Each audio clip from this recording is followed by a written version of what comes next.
ہندی اسلام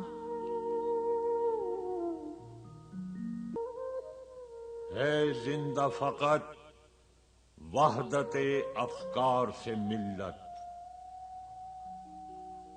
وحدت ہو فنا جس سے وہ الہام بھی الحاد، وحدت کی حفاظت نہیں بے قوت بازو، آتی نہیں کچھ کام یہاں عقل خدا دار۔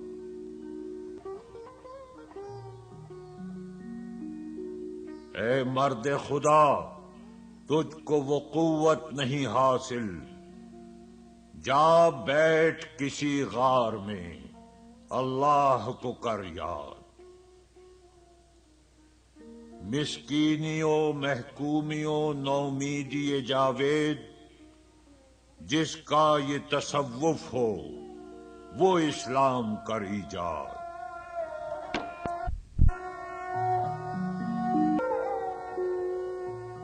ملا کو جو ہے ہند میں سجدے کی اجازت، ناداں یہ سمجھتا ہے کہ اسلام ہے آزاد۔